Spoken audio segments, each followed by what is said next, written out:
ঘোষণা করিয়া দিলে শ্রেষ্ঠ বলিয়া, তাই তো নূরের ফেরেশতা করে আদমকে সেজদা, সবার চেয়ে সম্মান দিলে মাঠ। সকল প্রশংসার মালিককে আল্লাহ, সকল ক্ষমতার উৎসকে আল্লাহ।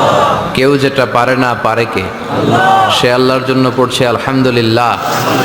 আওয়াজ করে সবাই পড়েন রব্বানা লাকাল হামদ হামদান কাসীরান তাইয়িবান মুবারাকান ফীহি ইয়া রাব্বি লাকাল হামদু কামা ইয়ানবাগি লিজালালি ওয়াজহিকা ওয়া আযীমি সুলতানিকা।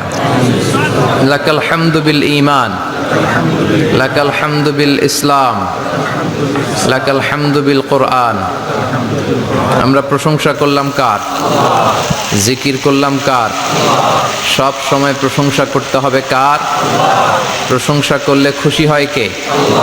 আল্লাহর প্রশংসা করলে আল্লাহ খুশি হয়ে যায়, ঠিক কি না? আর শয়তান বেজার হয়ে যায়। আমরা কার খুশি চাই? নাকি শয়তানের?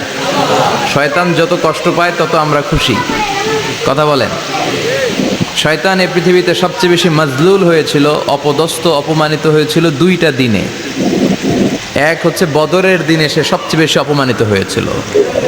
বদরের ময়দানে যখন আকাশ থেকে ফেরেশতা বাহিনী মুসলমানদের সাপোর্ট করার জন্য একে একে নামছিল, তখন শয়তান নিজেকে সবচেয়ে বেশি অপমান বোধ করছিল।